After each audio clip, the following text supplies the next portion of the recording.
தேசத்தின் குரல் நேயர்களுக்கு வணக்கம். இன்று நம்முடன் இணைந்திருக்கும் சிறப்பு விருந்தினர் அரசியல் விமர்சகர் தோழர் புன்னைவளவன் அவர்கள். வணக்கம் தோழர். வணக்கம். ஒரு வழியா தமிழக முதலமைச்சர் இப்ப நம்ம பேசிட்டு இருக்கோம். கரெக்டா 25 நிமிஷத்துக்கு முன்னாடி தன்னோட கண்டனங்களை பதிவு பண்ணிட்டாரு. ஆனா ஒரு தமிழ்நாட்டோட முதலமைச்சர் ஒரு பிரச்சனைக்கு வாய்ஸ் அவுட் பண்ணுங்கன்னு எல்லாரும் கேட்க வைக்க ஒரு சூழ்நிலைக்கு தள்ளுறாருல. இது என்ன மாதிரியான ஒரு மனநிலை தோழர்? இல்ல, அடிப்படையில் எதுவுமே இல்லாததுக்கு இது பரவாயில்லன்னு நீங்க திருப்திப்பட்டுக்கோங்கிறதுக்காக தான் அந்த ட்வீட் வந்திருக்கான்னு ஒரு கேள்வி எழுது. நம்ம முதல்ல இதுல வைக்க வேண்டிய கேள்வி, இப்போ அவர் கண்டித்திருப்பது ராகுல் காந்தி அவர்களுடைய கைது. இந்த கைது நடவடிக்கையை மேற்கொண்ட ஒன்றிய அரசை கண்டிக்கிறார். நீட் வேண்டாம் என்பது எங்களுடைய நிலைப்பாடு. இது ரைட்டு. இப்போ இந்த ராகுல் காந்தி அவர்களுடைய கைதுக்கு முன்னாடி ஒரு இன்சிடென்ட் நடந்தது இல்லை. அவர் எதுக்கு வராருன்னா, முந்தின நாள் சிஜேபி அவங்களுடைய போராட்டம், வந்த மாணவர்கள், இளைஞர்கள், பெண்கள் மீது காவல்துறை நடத்திய தாக்குதல், அது மனித உரிமை மீறல்னுட்டு ஒரு 12 வயது குழந்தையினுடைய மண்டை உடைந்ததற்கு தேசிய மனித உரிமைகள் ஆணையம் சோமோட்டோவா வழக்கு அவங்க அதை நோட்டீஸ் எடுத்துட்டு ஒரு குழு அமைச்சிருக்காங்க விசாரிப்பதற்கு. சோமோட்டோவா கம்ப்ளைண்ட் போச்சாங்கிறது மட்டும் சப்ஜெக்ட் டு கரெக்ஷன். பட் அவங்க உள்ளே வந்திருக்கிறாங்க, மனித உரிமை மீறல் நிகழ்ந்திருக்கணும், பெல்லட்டு குண்டெல்லாம் பயன்படுத்தி இருக்கிறாங்கன்னு இன்றைக்கு நம்ம செய்திகளில் பார்க்குறோம். அதே போல் கண்ணீர் புகை குண்டு எக்ஸ்பயர் ஆனது. நீங்கள் வெறுமனேனா எரிச்சலில் கூட்டம் கலையிறதுக்கான ஸ்ட்ராட்டஜி, எக்ஸ்பயர் ஆனதை போட்டிங்கன்னா பார்வை போகும், மூச்சு திணறல் ஏற்படலாம், நீண்ட காலம் உங்களுக்கு அந்த அந்த அதில் அதனுடைய எஃபெக்ட் உடம்புல ஆரோக்கிய ரீதியிலாகவே உங்களுக்கு குறைபாடாக மாறுவதற்கு வாய்ப்பு இருக்குது. இதை தெரிந்தே திட்டமிட்டே உள்நோக்கத்தோடு அந்த லத்திகளில் ஆணிகள் அடித்து கொண்டு வந்ததுலேருந்து எல்லாம் பண்ணியிருக்கிறாங்க. இது போக காவல்துறையினரே கல்வீசிய வீடியோ, அவங்களே வேனுடைய கண்ணாடிகளை காவல்துறையினுடைய இதை உடைச்சிது அப்படிங்கிறது. ஏன்னா நீங்கள் பாதி உடஞ்சிருந்ததை சரி ஃபுல்லாக உடைச்சிட்டா கொண்டு போய் விடலான்னா அது மெக்கானிக் பார்த்துக்க போகிறாரு. நீங்கள் ஏன் அதில் இந்த ஓரம் இருக்கிற கண்ணாடி உடைக்கிறீங்கன்றது. ஒரு தரப்பு என்ன சொல்கிறாங்க, அவங்க தாக்கின வீடியோ இருக்குது பாருங்கள், இவ்வளவு கல் எங்கேருந்து வந்தது அப்படின்னு அவங்க கேட்குறாங்க. இதில் கேள்வி என்னென்னா, அவங்க நீங்கள் யார் தாக்கினா இல்லை யார் கல்லை கொண்டு வந்தாங்கிறத தாண்டி ரெண்டு பக்கமும் சமமாக வைப்பதாகத்தான் நேற்று முன்தினம் தாவேகாவினுடைய ஐடி விங் போட்ட ட்வீட்னு நினைக்கிறேன். மோதல் அப்படின்னாங்க. மோதல்னால ரெண்டு தரப்பும் சமம்னு அர்த்தம். ஒரு தரப்பு பலத்தை பிரயோகிக்குதுன்னா போலீஸ் தானே பலத்தை பிரயோகிக்க முடியுங்கிற இடத்துல இருந்து போராடிய மாணவர்களுக்கு நீங்கள் அந்த கோரிக்கைக்கு ஆதரவா இல்லையா, இது கேள்வி. மேஜர் கொஷின் அது. இப்போ அதில் வந்து அடுத்தடுத்து கிளை பரப்பி வந்த கேள்விகள் தான். இதையும் அரசியல் ரீதியிலாக நேரில் போய் பார்த்தவங்களுக்கான அரசியல் கணக்கு. அதை தாண்டி காங்கிரஸ் இப்போ வரைக்கும் சிஜேபிங்கிற வார்த்தையே, பிரியங்கா காந்தி அவர்கள் சிஜேபின்னு சொன்னாங்க, ராகுல் காந்தி அவர்கள் நேரடியாக முந்தின நாளே இந்த ஃபஸ்ட்டு நாள் அவங்க போராட வராங்க, இந்த கண்ணீர் புகை கொண்டு வச்சு எல்லாம் நடக்குது, இவ்வளவு கலைபரம். அவர் ஆக்சுவலாக வெளியில் வரும்போது நோ கமெண்ட்ஸ்ன்னு சொன்னதாகத்தான் டெல்லி செய்தியாளர்கள் பதிவு பண்ணாங்க. அதுக்கு பிறகு தான் அந்த வீடியோ போடுறாரு. அந்த வீடியோவில் இளைஞர்கள், மாணவர்கள் என்பதாகத்தான் இருந்ததே தவிர சிஜேபிங்கிற வார்த்தையை தான் உச்சரித்து அவர்களுக்கு ஒரு வெயிட்டேஜை கொடுத்துடக்கூடாதுன்னு அவர் யோசிக்கிறாரான்னு ஒரு விஷயம் இருக்குது. மேபி பொலிட்டிக்கலி அண்ணா ஹசாரே போராடி, ஆனால் போராட்டத்தினுடைய விளைவாக காங்கிரசின் மீது ஏற்பட்ட, யூபிஏவின் மீது ஏற்பட்ட அந்த வெறுப்பை அரசியலாக பாஜக அறுவடை செய்து ஆட்சிக்கு வந்ததை போல சிஜேபியை வச்சு நம்ம ஸ்கோர் பண்ணலான்னு ராகுல் காந்தி நினைத்தால் அது அரசியல் ரீதியில் அவருடைய கணக்கு. ஆனால் இங்கே ராகுல் காந்தியினுடைய கைதுக்கு ஒன்றிய அரசை கண்டிக்கிறீர்கள். கடந்த காலத்தில் திமுக ஆட்சி நடந்தபோது நீங்கள் வெறும் தமிழ்நாடு அரசு அல்லது தமிழ்நாடு காவல்துறைன்னு கண்டிச்சிங்களா, இல்லை அன்றைக்கு முதலமைச்சராக இருந்த ஸ்டாலின் அவருடைய பெயரை குறிப்பிட்டு கண்டித்தீர்களா? அது வந்து ஸ்டாலினின் ஏவல் துறை என்கிற ரீதியிலெல்லாம் நம்ம கட்சியில் நம்ம விமர்சித்ததே கிடையாதா? அப்போ டெல்லி காவல்துறைனா டெல்லி ரேகா குப்தா அவர்கள் கட்டுப்பாட்டில் இல்லை, டெல்லிக்கு அது யூனியன் டெரிட்டரி, காவல்துறை அவங்க இடத்துல இல்லை, இந்தியாவினுடைய தலைநகரம் என்பதனால் நேரடியாக உள்துறை அமைச்சர் அமித்ஷா அவர்களுடைய கட்டுப்பாட்டில் தான் மாநில காவல்துறை இருக்கிறது. காவல்துறையின் மீது அஃப்கோர்ஸ் அங்கே யூடிக்கான லெப்டினன்ட் கவர்னர் அவருக்கு ஒரு அதிகாரம், பட் அதை தாண்டி நேரடியாக உள்துறை அமைச்சர் பெரிய கூட நீங்கள் சொல்லியிருந்துருக்கலாமே. அதில் இப்போ இதுக்கு ஏன் செவி சாய்க்கலை? இதை நாடாளுமன்றத்தில் இன்றைக்கி அவங்க போராடுறாங்க, நாங்கள் அதுக்கு துணை நிற்கிறோம், ரைட்டு, வரவேற்கத்தக்கது. அவங்களுடைய டிமாண்ட் என்னங்கிறது குறித்து நீங்கள் பேசுனீங்களா? நாடாளுமன்றத்தில் இது குறித்து விவாதிக்க அந்த அரசு ஏன் அஞ்சுகிறதுன்னு கேட்க வேண்டாம். இந்த அரசு உடனடியாக அதை விவாதித்து நாடாளுமன்ற அவைக்குள்ள இது எல்லா விவகாரங்களும்.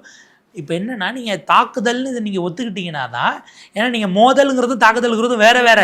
தாக்குதல்ங்கிறது ஒரு தரப்பு கூடுதலான ஆயுத பிரயோகம் செய்திருக்கிறதுங்கிற அர்த்தம் வரும். ம். முதல்ல யாரோ 2 பேர் ஏதோ கும்பலா அடிச்சுக்கிட்டாங்க, அது வந்து கேங்கு, நம்ம யார் ரூட்டு தரலன்னு கேங்குக்கு அடிச்சுக்கிற மாதிரியோ இல்லை ஏதோ ஒரு இதுக்கு ஊரில் 2 தரப்பா பிரித்து அடிச்சுக்கிற மாதிரி ஏதோ பங்கு பிரிக்கிறதுல சண்டை, கட்சி சண்டை, இதெல்லாம் மோதல் அடிதடி இப்படிங்கிற இடத்துக்கு போயிடும்.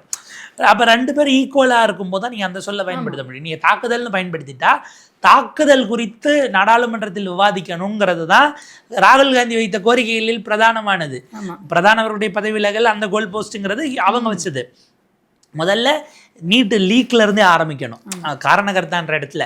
அப்போ அந்த இது நீங்கள் தாக்குதல்லையும் ஒத்துக்கலைன்னா அந்த கோரிக்கையை நாடாளுமன்றத்தில் விவாதிக்கணுங்கிறது குறித்து நம்ம கருத்து சொல்லணும் போது இதுவே பெரிய அழுத்தத்துக்கு பிறகு வந்து சேர்ந்திருக்கிறது. எனக்கு இதில் ஒரு சந்தேகம் என்னென்னா, காவல்துறையினருக்கு மேலேன்னு சொன்னால், நேற்றைக்கு தமிழ்நாட்டில் போராடிய எஸ்எஃப்ஐ, டிஒய்எஃப்ஐ, மற்ற சிபிஐ, எம்எல், இவங்களுடைய மாணவர் அமைப்புகள், இளைஞர் அமைப்புகள், இந்த கைதுகளை எல்லாம் தன் மீது அதில் பொறுப்பேற்றுருவாங்களோங்கிறதுனால தலைமை பொறுப்பில் இருக்கிறவங்க பேர் அவர் சொல்லலையா என்கிற கேள்வியும் நமக்கு எழுகிறது. ஸோ இது முழுக்க இதுவே இதை தாண்டி அந்த காங்கிரஸ்காரர்களையும் தான் தமிழ்நாட்டில் அவங்க ஏன் ஆளுநர் மாளிகையை முற்றுகையிட போனாங்கன்னு எனக்கு இப்போ வரைக்கும் புரியல. ஒரு மத்திய அரசினுடைய அலுவலகம், நாங்கள் ரிசர்வ் பேங்க்கை முற்றுகையிட போகிறோம், அல்லது பார்த்தீங்கன்னா சாஸ்திரி பவன் இருக்குது உங்களுக்கு, இல்லை இன்கம் டேக்ஸு, ஜிஎஸ்டி, இந்த ஸ்டேட் ஜிஎஸ்டி ஆஃபீஸ்க்கு போயிட போகிறாங்க, அதுலேயே சென்ட்ரல் இதுக்கானது இருக்குன்னா அங்கே போய் முற்றுகிட்டோம்னா அது வேற. மத்திய அரசு அலுவலகங்கள் இங்கே எவ்வளோ இருக்குது, சாஸ்திரி பவனில். ஆனால் கவனிக்க வேண்டியது, ஒரு மாதத்துக்கு முன்னாடி சாஸ்திரி பவனில் இதே மாணவர் அமைப்புகள் எஸ்எஃப்ஐ, டிஒய்எஃப்ஐ, மற்ற அமைப்புகள் எல்லாம் போய் போராடும் பொழுது அன்றைக்கு காவல்துறை நேற்றைக்கு எப்படி மோசமாக நடத்தியதோ அதே மாதிரி தான் அவங்களை அங்கேருந்து பலத்தை பிரயோகித்து அப்புறப்படுத்தினார்கள்ங்கிறதையும் பார்க்குறோம். அப்போ இவங்க நிலைப்பாடு நீங்கள் வந்து போராடுவது என்பதற்கே எதிரானதாக இருக்கிறதா அப்படிங்கிறது தான் நம்ம வைக்க வேண்டிய கேள்வி. நீங்கள் சொன்னது ரொம்ப உண்மை. ஏன்னா இது வரைக்கும் இதுக்கு முன்னாடி இருந்த ஆட்சியிலும் சரி, எப்போ மாணவர்கள் மேலே கை வைக்க யோசிச்சாங்க இந்த போராட்டங்கள் டைமில். ஆனால் நீட் ஒழிப்பு தான் எங்கள் கட்சியோட பிரதான இதுன்னு சொல்லிட்டு தைரியமாக மாணவர்கள் மேலே கை வைக்குது விஜய் அவர்களோட காவல்துறை. பின்னாடியே வந்து கண்டனங்களை பதிவு பண்ணுறாரு நம்ம பொதுப்பணித்துறை அமைச்சர் ஆதவர்ஜுனா அவர்கள். ஆனால் அவங்க பண்ணுற தப்புக்கு இங்கே இருக்கிற இளைஞர்கள் ஏன் அவங்க எதுவும் ரியாக்ட் பண்ணுறதே இல்லை? விஜய் அவர்களை நோக்கி கேள்வி எழுப்ப தயங்குறாங்க. நீங்கள் சொன்ன ஸ்டேட்மெண்ட் அது விவாதிக்கப்பட வேண்டியது. முதல்ல சொன்னது அது என்னன்னா, போராட்டுகிற மாணவர் அமைப்புகளை கேட்டால் எங்களை போன ஆட்சியிலையும் கைது பண்ணாங்கன்னு தான் அவங்க பதிவு பண்ணுவாங்க. அவங்களுடைய குரல் பல நேரங்களில் என்னவாக இருந்திருக்கும்னா, அரசாங்கம் அதை தாண்டி காவல்துறை வேறு ஒன்றாக செயல்படுகிறது திமுக ஆட்சியிலுமே அவங்க குற்றச்சாட்டை வச்சாங்க. ஆனால் அடிப்படையில் என்னவாக இருக்கும்னா, பெரும்பாலும் இந்த மாதிரியான சென்ட்ரலைஸ்டு இஷ்யூஸ்ன்னும் போது அது சிக்கல் இல்லாமல் இருக்கும். ஏன்னா டிஎம்கேக்கு ஒரு ஸ்டாண்ட் இருந்தது. டிஎம்கேக்கு இப்போ நீட் எதிர்ப்பு அப்படிங்கிற விஷயத்தை வச்சு போகிறாங்கன்னா, இப்போ அவங்க மாணவர் அமைப்பை ஏன் இப்போ வரைக்கும் வரலைங்கிற கேள்விக்கு அவங்க பதிலளிக்க வேண்டிய தேவை இருக்குது. இதை இன்னும் கேபிட்டலைஸ் பண்ணியிருந்தாக்கலாம். கிளம்பி நேற்று உத்தவ் தாக்கரே அவர் இன்றைக்கு அவருக்கு வயது முதிர்வுங்கிறதுக்கு இதுக்கு ஒரு ஆள் அவரை கூடுதலாக அவரை கொஞ்சம் கையை பிடிச்சி அழைச்சிட்டு போகிற அளவுக்கான நடுக்கம் நேற்றைக்கு பார்க்க முடிஞ்சுது. ஏறத்தாழ முன்னிரவு நேரத்தில் அவர் அங்கே போய் அவங்களை சந்திச்சுட்டு அப்ஜித் கரங்களை உயர்த்தி அவங்க போராட்டம் ஜெயிக்கட்டும் ஒரு இடத்தை வெளிப்படுத்துறாருன்னா இங்கிருந்தும் போயிருந்திருக்கலாம்ங்கிற பார்வைகள் இருக்கு. இது தனி விவாதம். ஆனா இவங்களுக்கு நீட்டுக்கு ஆதரவு ஸ்டாண்ட் இருந்து இதை செஞ்சாங்கன்னா பரவாயில்ல. நமக்கு கேள்வி எங்க வருதுன்னா, நீங்க நீட்டை எதிர்க்கிறீங்க. இப்ப இதுல ஒரு சிக்கல், அவங்க போராடுகிறவர்களுடைய கோரிக்கைகளுக்கு இந்த அரசு உரையாடலுக்கு இறங்கி வரணும்னு சொல்றதுல என்ன பிரச்சனை? அப்ப நீங்க கான்சியஸா போராடுகிறவர்கள் குறித்து பாசிட்டிவாகவும் நெகட்டிவாகவும் நான் பேச மாட்டேன் என்கிற இடத்திற்கு இந்த அரசாங்கம் ஸ்டாண்ட் எடுத்தா பாஜக கோச்சுக்குன்னு பயப்படுறீங்களா? ஏன்னா இப்போ நீட் தேர்வு ஒழிப்புங்கிறது அது நடக்கும்போது பார்த்துப்போம், நடக்கிற வரைக்கும் நாங்கள் முயற்சிட்டு போனோம், ஆஃபீஸாக சொல்லிட்டு போகலாம். நீட் வேண்டாம் என்பது எங்களுடைய நிலைப்பாடு. இன்றைக்கு அவர்கள் போராடுகிறார்களே, இது சரியா தவறா? உங்கள் ஸ்டாண்ட் என்ன? நீங்கள் ஆதரிக்கிறவங்க செய்யலாம், எதிர்க்கவும் செய்யலாம். நீங்கள் பாஜக சொல்கிற மாதிரி இதில் பாகிஸ்தான் ஏஜென்ட்டு, சைனா ஏஜென்ட்டு, இந்த கதைகள் எல்லாம் இந்த மாதிரி கான்ஸ்பிரசி பேசலனாலும் அவங்க வந்து இதை போராடாமல் வேற ஜனநாயக முறையில் அறவழியில் அப்படின்லாம் இன்னைக்கு அமைச்சர் ராஜ்மோகன் அவர்கள் பேசியிருக்காருல்ல, இன்ஸ்டிகேட் பண்ணி, அதாவது தமிழ்நாட்டில் கைது குறித்து கேட்கும்போது யாரோ அறவழியில் போறாங்க. இன்ஸ்டிகேட்னா யார் பண்றா? அப்போ இதுக்கு அர்த்தம் நான் என்ன புரிஞ்சுக்கிறேன்னா, போராடியவர்கள் மாணவர் அமைப்பை சேர்ந்தவர்கள். உங்களுடைய ஆட்சியை வெளியிலிருந்து ஆதரித்தாலும் கூட அவங்க மக்கள் சார்ந்த பிரச்சனைகளுக்கு தெருவுக்கு வருகிறார்களானா கடந்த ஆட்சி காலத்திலும் அவங்க வந்தாங்க. நீங்கள் வீடு எவிக்ஷன்னுட்டு வீடுகளை இடிப்பதில் தொடங்கி உங்களுக்கு சாதி ரீதியிலான மோதல்கள் வர காலத்தில் ஒரு சாதி மறுப்பு திருமணத்தை செய்து வைத்ததற்காக மாவட்ட அலுவலகத்தை அந்த சாதி வெறியர்கள் அந்த ஒரு தரப்பு வந்து அடித்து கட்சி ஆஃபீஸை அடிச்சதெல்லாம் நம்ம பார்த்தோம். சிபிஐ சிபிஎம்னுடைய அந்த இடத்துல போராட்டங்கள்ங்கிற இடத்துக்கு அவங்க கிரவுண்டுக்கு போவாங்க. சில சமயம் குழுக்களில் போட்டு உண்மையை கண்டறியும் குழுக்களில் போடுவாங்க. இதிலலாம் அவங்க எந்த காலத்திலும் நீங்கள் விஜய் அவர்களுக்கு தான் அவங்க அப்படி பேசுகிறாங்களான்னா அவங்க திமுக ஆட்சியிலும் அப்படி தான் பேசினாங்க. அது இன்னும் அழுத்தமாக இருந்திருக்கலாம்னு வேணா விமர்சனம் வைக்கலாம். ஆனால் யார் வைக்க முடியும்னா அவங்கள விட அழுத்தமாக பேசினவங்க வச்சாதான் கரெக்டாக இருக்க முடியுமே தவிர இது பத்தலை அப்படின்னு போகிற போக்கில் இன்னொரு அரசியல் கட்சியாக வைக்க முடியாது. இங்கே பொது பார்வையாளர்கள் வைக்கலாம். நீங்கள் தோழமை சுற்றல் ரொம்ப கம்மியாக பண்ணிட்டீங்க, நீங்கள் சொல்லி அவங்க எதையும் மாற்றிக்கல, இதெல்லாம் விமர்சனத்துக்கு உட்பட்டது தான். ஸோ அது வந்து பர்ஃபார்மன்ஸ் சார்ந்து போடும்போது அவங்க என்ன கேட்பாங்க, ஒரு கட்டத்துக்கு மேலே நீங்கள் வந்து ஒரு போராடி பாருங்க அப்போ தானே தெரியும்னு கூட அவங்க பதில் சொல்லலாம். நீங்கள் என்ன சொல்கிறீங்க, இப்போ பெர்மிஷன் வாங்காமல் வந்துட்டாங்க என்று பதிவு செய்கிறீர்கள். அப்போ அதற்காக காவல்துறை அவங்களை அகற்றிய முறைங்கிறதுல தொடங்கி சிபிஐ சிபிஎம்னுடைய மாணவர் அமைப்புகளை யார் தூண்டி விடுகிறார் அமைச்சர் சொல்லுகிறார். இன்ஸ்டிகேட் பண்ணுவது யார்? அங்கே மேலே உட்கார்ந்தவங்களை எப்படி அங்கேருந்து ஃபண்டு பண்ணுறாங்க இங்கேருந்து ஃபண்டு பண்ணுறாங்கன்னு ஒன்று கவர்மெண்ட் உங்ககிட்ட இருக்கு. நீங்கள் கண்டுபிடிச்சி சோனம் வாங்கிச்சக்கு யார் பணம் கொடுக்குறா, அபிஜித் பிகேவுக்கு பின்னணியில் யார் இருக்கான்னு, பிரகாஷ்ராஜ் ஷப்னா ஆஸ்மிலாம் யாருன்னு எங்களுக்கு தெரியாதாங்கிறாங்க. யாருன்னு தெரிஞ்சால் கண்டுபிடிச்சின்னா சட்டப்படி அவங்கள நீங்கள் தண்டிக்கணையே வாங்கி கொடுத்துருக்கலாமே. அவங்களுக்கு பின்னாடி அவங்க இருக்காங்கங்கிற வரைக்கும் வருது, ஜார்ஜ் சோரஸ் வரைக்கும் வருதுங்கிற மாதிரி இன்ஸ்டிகேட் பண்ணது யாருன்னு அமைச்சர் சொல்லாத வரைக்கும் அந்த கட்சியினுடைய மாணவர் அமைப்புகள் பல நேரங்களில் கட்சி ஒரு நிலைப்பாடு எடுத்திருக்கும் அரசியல் ரீதியிலாக, அவங்களுடைய தொழிலாளர் அமைப்புகள் வேறொரு நிலைப்பாட்டை எடுத்து ஆளும் அரசுக்கு எதிராக போராட்டங்களையே அறிவித்திருந்திருப்பார்கள். கடந்த ஆட்சியில் திமுக ஆட்சியிலும் சிபிஐ சிபிஎம்ல அந்த மாதிரியான லேபர் இஷ்யூஸில் அவங்க இதை விட கடுமையாலாம் அறிக்கை கொடுத்து போராட்டங்களை முன்னெடுத்ததும் நடந்தது. அப்போ ஒரு சார்பு அமைப்பாக சரி உங்ககிட்ட மாணவரணி இளைஞரணி இல்லையா, எதில் பிஸியாக இருக்காங்க, நாளைக்கு பணம் ரிலீஸுங்கிறதுனால அதில் பிஸியாக இருக்காங்களா? அதாவது இப்போ இதில் கம்ப்ளீட்டாக ராகுல் கைதுங்கிறதுனால இந்த கண்டனம் வந்திருக்கு. சிஜேபி போராட்டத்தில் நடந்தது அப்படிங்கிறது குறித்து முதலமைச்சருடைய ஸ்டேட்மெண்ட் இல்லைங்கிறத நம்ம கவனமாக பார்க்கணும். ஏன்னா அவருக்கு கீழே ஒரு போலீஸ் இருக்குது. அந்த போலீஸும் தேவை ஏற்பட்டால் டெல்லியில் அவர்கள் நடந்து கொண்டதை போல நடப்பது தான் இங்கே நடக்கும் என்று அவருக்கு தெரிந்ததுனால அவர் அமைதியாக இருக்காரா என்கிற கேள்வி தான் நமக்கு எழுது. ராகுல் காந்தி நேற்று வந்தார். அதில் ஒரு மிகப்பெரிய சந்தேகம் ஒன்று எனக்கு இருக்கு. 3 நாளாக அந்த மாணவர்கள் போலீஸ் கூட கஷ்டப்பட்டு கிட்டத்தட்ட எவ்வளோ அடி வாங்கி நீங்கள் சொன்ன மாதிரி அவங்க மேலே எக்ஸ்பைரியான கண்ணீர் புகை குண்டுகள்லாம் வீசப்பட்டு அவ்வளோ தூரம் கஷ்டப்பட்டதுக்கப்புறம் ஒரு அளவுக்கு கொஞ்சம் அமைதியான சூழ்நிலை வந்ததுக்கப்புறம் ராகுல் காந்தி அந்த இடத்துக்கு வர்றாரு. அப்படின்னா போராடி முடிச்சிட்டிங்களா, கிரெடிட் எனக்கு கொடுத்துருங்க அப்படிங்கிற ஒரு மனநிலையில் இருக்கிறாரா ராகுல் காந்தி? இல்லை, அது 2 விதமாக பார்க்கலாம். இந்த போராட்டத்தை சிஜேபியை விடவும் மிக தீவிரமாக இந்தியா முழுக்க காங்கிரஸ் கொண்டு போயிருக்க வேண்டும். காங்கிரஸ் வேண்டான்னு சிஜேபி தடுக்கலை. நீங்கள் ஏன் மௌனமாக இருந்தீங்கிறதுக்கு நீங்கள் தான் பதில் எடுத்துக்கணும். ஒன்று. 2வது, அவங்க இது வந்து இவ்வளவு பெருசாகும்னு காங்கிரஸும் எதிர்பார்க்கல, பிஜேபியும் எதிர்பார்க்கல. ஆக்சுவலாக நீங்கள் வாசலை அடைக்கிற வரைக்கும் வருமா அப்படிங்கிறது அவங்க 2 வகையான தோல்வி. ஒன்று, நீட் பேப்பர் லீக்கில் இப்போ வரைக்கும் இதில் எனக்கு அந்த ஆங்கிளை நான் தனியாக பேசணும்னு நினைக்கிறேன். மோடி அவர்கள் ஆட்சிக்கு வந்த பிறகு மட்டும் 18 பேப்பர் லீக் கேஸு சிபிஐட்ட போயிருக்கு. மொத்தம் 148 இன்சிடென்ட் எக்ஸாம் சீட்டிங். அது எதர் காம்படிட்டிவ் எக்ஸாம், படிக்கிறதுக்கான எக்ஸாமாக இருக்கலாம், வேலைக்கான எக்ஸாமாக இருக்கலாம்.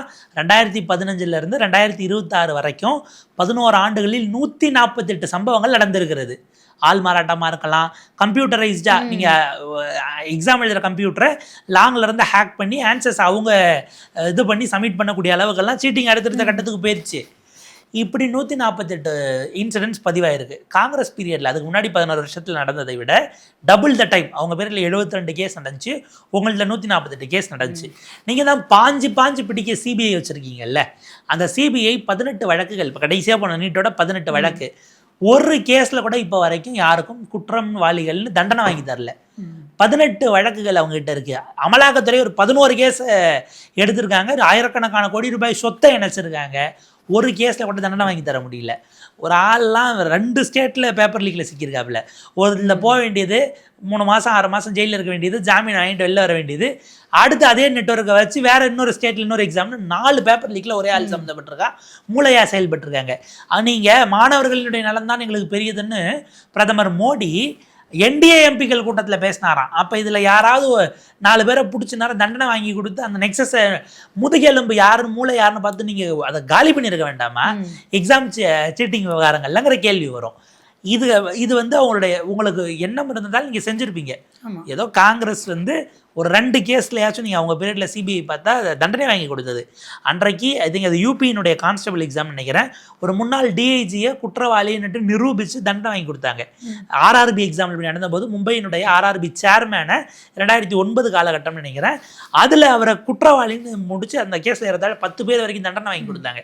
குறைஞ்சபட்சம் எண்ணிக்கை அளவில் பார்த்தா, அதாவது அவங்க வந்து எஸ்எஸ்எல்சி ஃபெயிலு, நீங்கள் 7வது பாஸு, நீங்கள் 0ல் இருக்கிறீங்க. அவங்க குறைஞ்சது முடிஞ்ச மட்டும் ஒரு 2 கேஸோ 3 கேஸோ வச்சு செஞ்சாங்க.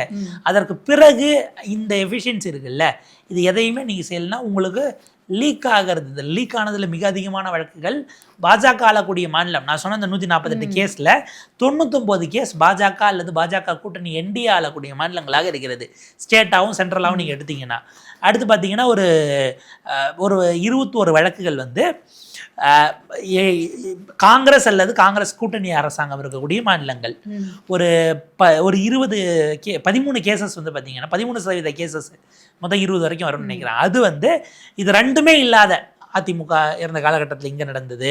பிஆர்எஸ் தெலுங்கானாவில், ஹேமந்த் சோரன் இப்படியாக இருக்கிறவர்கள் ஆட்சியில் நடந்தது. அப்போ அது அளவுக்கு அதிகமாக பிஜேபி ஸ்டேட்டில் நடக்குதுன்னா என்ன அர்த்தம்னா, உங்கள் மேலே பயம் இல்லைன்னு எடுத்துக்க வேண்டியிருக்கா, இல்லை அது அந்த நெட்வொர்க்குக்கு ஏதோ ஒரு வகையில் அதில் ஒரு சிலர்லாம் பாஜகவில் ஜில்லா பரிஷத் கவுன்சிலராக இருந்திருக்காரு, மாவட்ட கவுன்சிலராக. அவர் இப்படி இந்த பேப்பரெல்லாம் உள்ள காம்படிட்டிவ் எக்ஸாம் லீக் பண்ணி ஒரு பெரிய ரெசார்ட்டே கட்டிட்டாருன்னு அதை போய் இடிச்சாங்க கேஸில் அவர் மாட்டின பிறகு. உடனடியாக அது பெரும் கோபம் ஆயிடுச்சுன்னு, ஐ திங்க் இது குஜராத்தா இல்லை இந்த பக்கம் வேறு ஒரு நார்த் இந்தியன் ஸ்டேட்டில் கொண்டு போய் அடித்து புல்டோசரை வச்சு இடித்து இது பண்ணாங்க. பவர் கட்சியில் தான் இருக்காரா என்னங்கிறது தெரியல. அப்போ இந்த மாதிரியான நெட்வொர்க்கிங் இப்போ இது பேட்டனாக நடந்துக்கிட்டு இருக்குல்ல, இதை எதிர்த்து ஒரு என்னென்ன முனைகள்லாம் காங்கிரஸ் போராட வேண்டாம்னு யாருமே கட்டி போடல. மைலேஜ் வந்த பிறகு உள்ளே வரீங்கன்னா அதில் அரசியல் நோக்கம் இருக்கலாம். ஆனால் ஒரு வார்த்தை நீங்கள் இங்கே உட்கார்வதற்கு முன்பாக அங்கே சிஜேபி ப்ரொட்டஸ்ட்டுக்கு போய் இல்லை வாங்சுக்கா ஹாஸ்பிட்டல் சந்திச்சு உங்களுடைய போராட்டம் ஜெயிக்கட்டும் அப்படின்னு நீங்கள் சொல்லிட்டு வந்து இங்கே நாங்கள் சட்டமன்றத்தில் இந்த கோரிக்கையை நாடாளுமன்றத்துக்குள்ளே நாங்கள் கொண்டு போகிறோம், நாங்கள் ஆளக்கூடிய மாநில சட்டமன்றங்களுடைய 2 முதலமைச்சர்கள் கிளம்பி போனாங்க. அதில் ஏன் சுக்வீந்தர் சிங் சுகு போகலன்னு நமக்கு தெரியல. இமாச்சல் பிரதேச முதலமைச்சரும் போயிருந்திருக்கலாம், அவர் ரொம்ப சைலண்டாக இருக்காரு, அது என்னன்னு தெரியல. அவர் காங்கிரஸிங்கிறதுனால நான் சொல்கிறேன். சதீசனும் ஐ திங்க் டிகேஎஸ் இருந்தாங்கன்னு நினைக்கிறேன். ரேவந்த் ரெட்டி இது போன மாதிரி தெரியல. மேபி அவங்க இதுக்கப்புறம் அடுத்த ஷிஃப்ட்டில் போகிறாங்களான்னு. நாங்கள் எங்கள் மாநில சட்டமன்றங்கள் எல்லாம் இதை கோரிக்கையாக நாங்கள் எடுத்து இதுக்கு ஆதரவாக நிற்கிறோம் அப்படின்னா ஒரு சாலிடாரிட்டியை பெயர் சொல்வதில் என்ன தயக்கம் இருக்கிறது? பொலிட்டிக்கலி அவங்க 29 போட்டியாளராக வந்துடுவாங்க நீங்கள் நினைக்கிறீங்களாங்கிற கேள்வி இருக்குது. இந்த மாதிரியான அற்ப அரசியல் விஷயங்களை தாண்டி அது போச்சுனா தான் ஒருங்கிணைந்த குரலாக இருக்க முடியும். இப்போ என்ன ஆளாளுக்கு ஒரு கோரிக்கை, யூஸ்வலாக ஒரே கோரிக்கை இருக்கிற வரைக்கும் அது பெட்டராக இருக்கும். பல வாய்ஸஸ் வந்தால் அரசுக்கு அதை கலைக்கிறது ஈஸியாக இருக்கும். அவங்களுக்குள்ளே ஸ்பிளிட்டை ஏற்படுத்தி இல்லை இதை தான் கேட்கணும்னு ஒரு டீமை கிளப்பி விட்டு இது இவங்களுக்குள்ள முதல் ஆகிறத வச்சு ஜல்லிக்கட்டு ப்ரொட்டஸ்ட் அப்படின்னு கலைச்சாங்க. வெறுமனே ஜல்லிக்கட்டுக்கிற வரைக்கும் இருந்த வரைக்கும் பிரச்சனை இல்லை. அதுக்கப்புறம் கோரிக்கைகள் மாற அவங்களே கொளுத்திட்டாங்கன்னுட்டு எப்படி கலைக்கணுமோ அதை கலைச்சி விட்டாங்க. ஏன்னா அரசுகளை பொறுத்த வரைக்கும் என்ன அவங்க அச்சப்படுவாங்கன்னா, ஒன்ஸ் அவங்க அதில் ருசி பார்த்து ஜெயிச்சிட்டாங்கன்னா நாளைக்கு ஒவ்வொரு கோரிக்கையாக வச்சு இதே மாதிரி வந்து உட்காந்துருவாங்க. அதனால் கலைக்கும் போது இதனால் நம்ம போராட்டம் தான் கிரெடிட் எடுத்துக்கிறதுக்கு ஒன்றா இருக்கக்கூடாது. அவங்களுக்குள்ள பிளவை ஏற்படுத்தி பிரித்து இது பண்ணோம்னா இவங்க கடைசியாக பிரித்து விடுறப்ப வர வழி இருக்குல்ல, அந்த புருட்டாலிட்டி திரும்ப உட்காரனாலே இந்த வழி தான் ஞாபகம் வரணும்னு அரசுகள் அப்படி தான் செயல்படும்.